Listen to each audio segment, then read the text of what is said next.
Good morning, everybody. Welcome back to Coffee with Craig. Very much appreciate you guys tuning in and making us a part of your morning.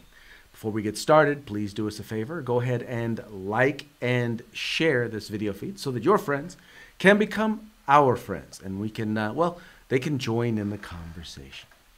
Now, before we get into today's topic, I kind of want to give you a kind of a, how shall we say, a brief or a primer, whatever it's called, whatever it's called. Anyway, I just want to preface what I'm going to say today with kind of the statement that I gave you guys a couple of days ago.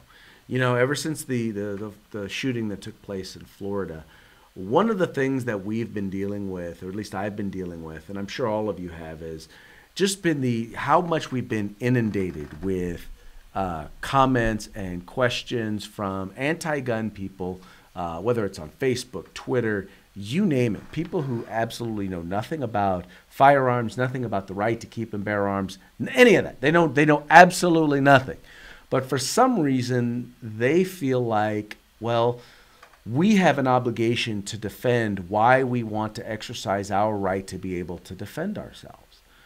Their answer to what they consider the epidemic of gun violence is to remove the right of law-abiding citizens to be able to defend themselves from those who would seek to perpetrate gun violence upon them. That seems to be their answer. And so I was debating on how I wanted to handle it. At first I was like, well, you know what? I'm going to do a video and we're going to do a coffee and we're going to talk about how we're going to stand up and how we are going to offer an alternative to folks when it comes to addressing this particular issue. And then I came to realize something, and that was, well, maybe we need to have a conversation. And I'm always hearing this, well, how do we have a conversation about guns if no one's willing to come and sit down at the table and talk about how we address this? And I thought about that. Maybe they're right. Maybe rather than just throwing answers out there, maybe let's have a conversation. But then I thought about it even more, and I'm like, how do we have a conversation? What is some of what's the foundation of that conversation? And the foundation of that conversation, quite frankly, has to be trust.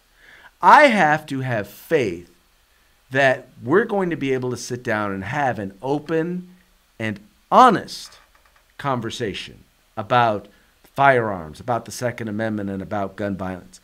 And one of the biggest issues that I have is that, quite frankly, well, those who want to ban guns are not honest about where they are on guns. They're not honest about the discussion at all. Now, I can honestly say this. This is not just an anecdotal thing. I deal with people every day on social media who want to tell me what we should do, and they can't even tell you what AR-15 stands for. They can't tell you what an action on a firearm is. They can't even tell you what gun laws are in the particular state that they are located in. They can't tell you that. They can't tell you what the law is, let alone, and this is the worst part, people in the media who have absolutely no idea what they're talking about. And you see, I just posted the other day about a story where the person was just so set on doing an anti-gun story that she conflated two different issues and said absolutely nothing about either one. Nothing coherent, nothing understandable, or nothing to the point. And then there are the policymakers. The people who want to pass this legislation who, once again, have absolutely no idea what they're talking about. And some of them, quite frankly, it is an honest ignorance. In other words, they don't know because they don't know. And then for some of them, it is a willful ignorance. It is a decision by them to make sure that they don't know what they're talking about. They parrot information that's given to them by multi-billionaire Michael Bloomberg and Everytown and those folks, and they don't bother to educate themselves. They get one side of the story, which, as we all know, is not education, it's indoctrination. So I wanted to take a moment and just share with you really the five biggest. Now, there's a bunch of them, but these are what I see as the five biggest lies that are told by the anti-gun, anti-Second Amendment, anti-civil rights gun grabbers, that if we're going to have an open discussion, if we're going to have an honest discussion, these are things that, quite frankly, they're going to have to figure out. They're going to have to figure out exactly how we're going to have this particular conversation. Because if we don't, well, then there can be no real conversation because you're not interested in the facts. You're not interested in the truth. So let's talk about what some of those lies or how shall we say misrepresentations are. Let's start with number one. Number one on the list is that mass shootings are worst in the United States. There is this belief that in the United States that this is the place unlike any other. We hear it all the time. This happens no place else. Well, according to this chart, and I'll encourage you guys to go ahead and take a look at this. I realize it's probably small writing. You can't see it right now, but bam, there it is. So look at this. So this is a comparison of the annual death rate from mass shootings, public mass shootings, that have taken place in European countries compared to the U.S. and Canada from January 2009 to 2015, which are relatively recent statistics. I think we can feel pretty safe that these are good numbers. So let's take a look at it. So the first country, and lo and behold, are you surprised? Gosh, I am shocked. The United States is not number one per capita. In fact, the largest is Norway. Wow. Okay, well, the United States has got to be number two, right? No, wait. The U.S. isn't even number two. Number three, oh, oui. No, oui. It ain't we, it's they. It's France. Matter of fact, United States isn't in the top five. Oh, wait, let me check again. The United States isn't even in the top 10. Where are we? We are number 11. Number 11. So, once again, folks, for people who want to convince you that the United States is the absolute worst place when it comes to gun violence, when it comes to these mass shootings, well, let's just say that that's not the case. It is just not the case. So don't let anybody tell you that it doesn't happen here, because per capita, and once again, number 11 is still overall for all European and all Canadian, for the number of countries we're talking about, it's still too high. But out of the 18 that are listed, we're barely middle of the pack. But it happens no place else. Get out of here, you liars. But here's the thing. Now, we're just talking about mass shootings. Let's talk about gun violence as a whole, right? Everyone wants to say that we should be like our neighbors in Australia, right? Or not our neighbors, but our friends in Australia. They banned guns back in the early 90s. Well, what happened with the ban that they put in place? What do the statistics show us about the homicide rate there in Australia? Well, let me show you. As you can see, now this is everything here to the left of the line. That's all before the ban. Now, if you notice, in the United States, actually, homicide rates were higher than they were in Australia. But then you look at the numbers. Now, unfortunately, I only have the numbers here going up to 2003, 2004. But notice what happened with the numbers after the ban. After they confiscated guns, not only did they go above us. You see those spikes? You see those two different spikes and increase? By the way, their homicide rate is still above that here in the United States. But notice how drastically it has actually dropped here in these United States. What do you know? So in other words, they banned guns and it didn't stop.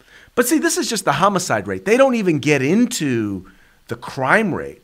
Immediately after they banned firearms, what they saw was an increase in robberies, in armed robbery. What they saw an increase in battery. They saw an increase in rape and sexual crimes. All of those things went up as a result of gun confiscation. Oh, but wait, there's more. So let's take a look at these statistics. Now, according to this is according to the Trace, which, as we know, is no friend to gun owners. So people want you to believe that they want you to believe that firearms and gun violence, it's an American problem all across the country.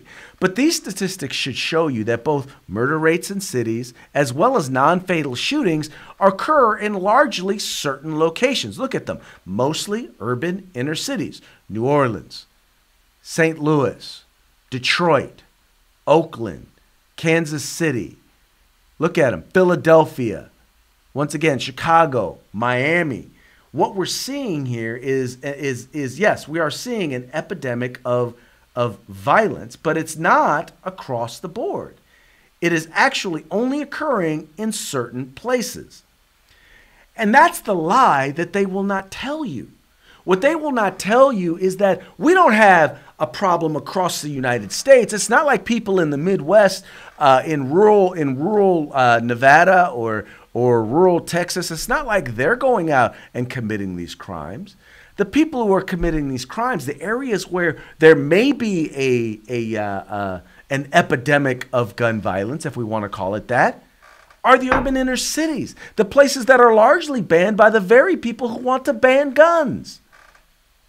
In states and in communities where gun laws are very restrictive. So don't tell me we have a mass shooting problem epidemic. Don't tell me we have a gun violence problem in this country. What we have is we have it in certain areas, amongst certain demographics, amongst largely people who are engaged in gang activity and drugs. And so what do we do here in the state of California? We let them out on the streets. We say, hey, if you were arrested for gangs, well, whatever it was, we're going to let you out. If you're arrested on drugs, we're going to lower the penalty and we're going to let you out on the streets. And then we wonder why, while the rest of the country is experiencing a continued downturn in violent crime, we're seeing an uptick here in the state of California. Funny how that happens, isn't it? Okay, let's get into the next big lie that is told. The next big lie that is told, lie number 2, is that more guns equals more gun violence. They want you to believe. See, first of all, it's important to understand something. They don't distinguish law-abiding citizens with guns from criminals with guns. Criminals, terrorists, and the mentally ill who have guns, they are the same as law-abiding citizens, because clearly we are criminals and terrorists and we are mentally ill if we seek to exercise our fundamental human right to be able to defend ourselves. But we also know that the statistics do not support their particular perspective. Let's take a look at it, okay?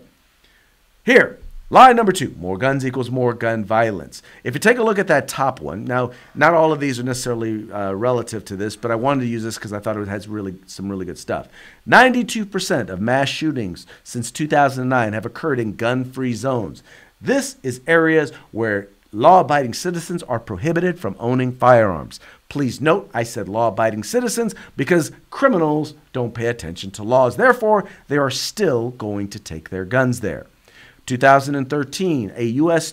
Department of Justice study showed that gun violence had fallen by nearly 50% since 1993.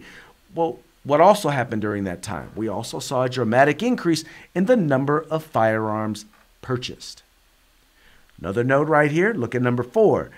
Guns are used 2.5 million times a year in self-defense. 2.5 million times per year. Let me say that again. 2.5 million times per year, individuals use a firearm in order to be able to defend themselves. Now, how does that stack up? What does that mean? What does that 2.5 million times per year mean? It means that there are many, many more people who are using firearms to defend themselves than there are that are utilizing them in a crime. And you'll see that later in another statistic that we're going to show you, which is part of lie number 3. Good guys with guns don't work. Now, I want you to notice here. Take a look at this as I zoom it in for you. Now, notice here that it shows the 81% of times in which guns are used defensively. That 81%, that is the 2.5 million times firearms are used in self-defense. And the other number over here is the 19%. The 19% of the time in which firearms are used by offenders in order to commit crimes. But once again, no one wants to tell you that. They don't want to give you that information. Then we look here. Now, this is another one that I really think, folks, we need to pay attention to. Now, this was a study that was done, and what this individual did was he took a look at a bunch of mass shootings that took place since the late 90s. And what he noted was this, and he looked at they compared them the number of times, the death toll when law enforcement were the first to respond, and the average number of people that were killed in a mass shooting or were killed in a shooting when civilians were the ones who responded. And you notice here, 18.25. That is the definition of a mass shooting, or it's beyond the definition of a mass shooting, but 18.25 deaths would occur when police were the first ones to stop it. But when a law-abiding citizen with an armed law-abiding citizen is there, the average is 2.2. Now, you're wondering, why do we not hear this statistic more? Why is this not a number that we're hearing a lot more? Well, let me tell you. It's largely because if at least 4 people are not shot, then it's not considered a mass shooting. Now, so what does that tell you? That tells you that the average law-abiding citizen, when they do respond, they are responding and they're either chasing the assailant off or taking them down, or whatever it is, they are stopping them before it becomes a mass shooting. That's what that number tells you. So you can say all you want that a good guy with a gun doesn't matter, doesn't make a difference. But guess what? We know that it does. The statistics bear out that a good guy with a gun definitely makes a difference. Moving right along. Lie number 4, nobody is trying to take your gun. Now, I'm just going to start off with bump stocks. Now, I don't own a bump stock. I don't know anybody who owns a bump stock. I know that some people I know people who've tried them. Some people like them. Some people don't. I don't know. It's more of a novelty item than it is anything else. But I knew as soon as we started to see a ban on bump stocks, once it became socially acceptable to ban an accessory, once again, an accessory that most of the people writing the bans can't even define. They came out with definitions that were so broad it included everything from aftermarket triggers, to hair scrunchies, to fingers, to belt loops, anything that could potentially increase the rate of fire of a semi-automatic rifle. But once it became socially acceptable for them to ban that, well, then the next step was, well, I don't know why anyone needs an AR-15. And that's when I start to see people who consider themselves or call themselves pro-gun start saying, I don't know why anyone needs an AR-15. Well, you know why they're saying, I don't know why anyone needs an AR-15? Because they want to ban it. Because they now want to say, well, if you don't need it, then I don't have to come up with an argument as to why it should be banned. I just don't like it. They take a look at the AR-15. And once again, I did a video already talking about why AR-15s have become so popular, and it's popular amongst mass shooters. It's largely because the media keeps glorifying them and putting them out there as the go-to firearm in mass shootings. You know, the media does that, and then they wonder why they're using them. But all of that aside, most people would admit that there are firearms, depending on what it is that you're trying to do, that are tactically better and that are more powerful and are better used for those things. But once again, the AR-15 has become the weapon of choice because the media promotes it. So what do they want to do? They want to ban it. And I just got into this argument with my brother. I said, well, look, explain to me why you want to ban the AR-15. Well, because it's being used in shootings. Okay, so if single-shot muskets were being used in shootings, we would ban those too. If 5-shooter revolvers were being used in mass shootings, we would ban those too. I mean, we're not going after mass shooters. At the same time, we're doing everything to, not infringe on the rights of the mentally ill. We're doing everything to not infringe on the rights of terrorists or to not infringe on the rights of criminals. But we're going to infringe on the rights of law-abiding citizens to own the firearm of their choice simply because, well, those other people, they decided to use them in a mass shooting. And God forbid we should ever do anything to the people who are involved in mass shootings. We're just going to go after their firearms. All right, I'm going to throw all of that aside because now we are looking at people actually talking about banning the AR-15. But we are going to talk about the not unsafe handgun roster, which exists here in the state of California. Now, the not unsafe handgun roster, that's right, it is called the not unsafe because California could never dare to call a firearm safe. But it's called the not unsafe handgun roster. And what this roster basically does is it, in order to be on this roster, just to give you a shortcut, they require microstamping, meaning the firing pin is supposed to, at least according to California law, in 2 places on the shell casing, put a marking so that you know what gun it came from. Well, guess what? Number one, nobody does it, and nobody does it because there's absolutely no way you can do it. It's not possible, and the manufacturers have already made the case that it is not possible for them to put it 2 places. And even if it were, none of them are doing it. So it doesn't exist, which means that in the state of California, there is in essence a ban on new semi-automatic handguns within the state of California. Now, some of you say, well, no, it's not. Oh, no, most definitely it is. Here is something, a little thing put together by the Cal Guns Foundation. You guys have probably seen this before. And what it shows you here is the number of handguns that have been available for sale, the number of new semi-automatic handguns that are available for sale. And lo and behold, notice what is happening.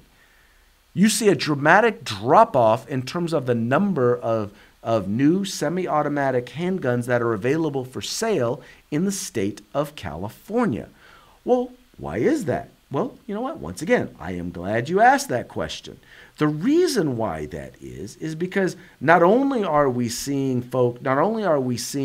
that no new semi-automatic handguns are available for sale, but what we're also seeing is that even the ones that are on the roster, if they do something like change who provides their springs, or maybe they get a new upgraded trigger, even though everything else is the same firearm, it is now considered by the state of California a new model firearm and thus is required to have microstamping. So what does that mean? So not only are no new handguns being added to the roster, existing semi-automatic handguns are being removed from the roster. Any attempt to kind of change or fix this has been shot down in its first committee hearing, whether it's the Senate or the Assembly, here in the California State Legislature. Wow, really? Now, if I am saying that there's a technology that doesn't exist, and new semi-automatic handguns have to have that technology, then am I not saying that no new semi-automatic handguns are going to be sold in the state of California? And if I am taking older models, if you change anything or you forget to pay the $200 fee, now that's going to fall off the roster. Am I wrong? Or does that not then equate to a semi-automatic handgun ban? I'm sorry, but it is a de facto ban. There's a court that's working. There's a suit that's working its way through the courts right now addressing this very same issue. So please don't tell me we've heard, you guys have seen the stories about, look, trust me, I will not take you at your word that you are not trying to take our guns. You do not deserve. You don't have that right. You have no credibility on the subject for me to believe that you're not out to take my guns. All right, moving right along. Lie number 5. Lie number 5 is that regulation does not equal infringement. Here, I know you guys want to see this cartoon. It's a good one. So here, let me Get it up. There you go. Bam. I love this. So yeah, here you go. Regulation does not equal infringement. Yeah, here you can have my gun. But you have to promise me that if you ever become a fascist dictator, well, you have to give it right back so that I can resist you. And what do they say? Oh, yes, of course, of course. Of course we'll give it back to you because, well, hey, we're the government and we're the good guys.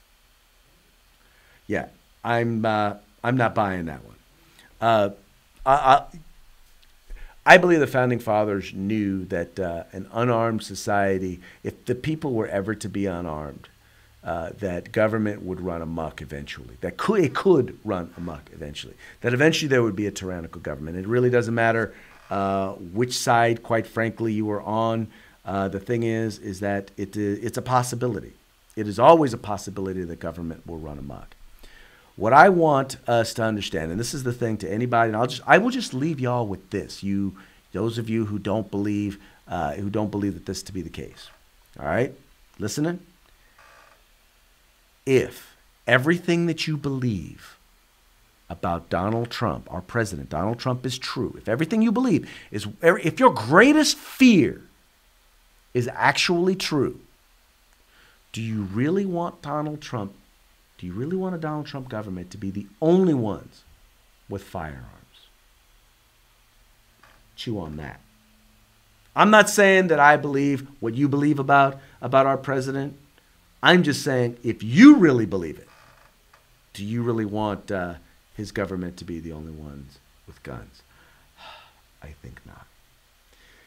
Anyway, folks, that's going to be it for today's Coffee with Craig. I very much appreciate you guys tuning in. Please make it a point to like and share these videos. Let people know about the Firearms Policy Coalition. Let them know, look, YouTube, and subscribe. Subscribe to our YouTube channel. Like our Facebook page. We all know that the folks who run YouTube, the folks who run Facebook would love to shut us up.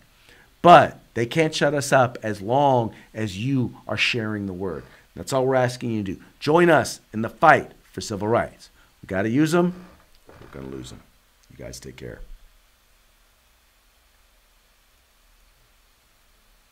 If you like our videos, follow, subscribe, like, and share.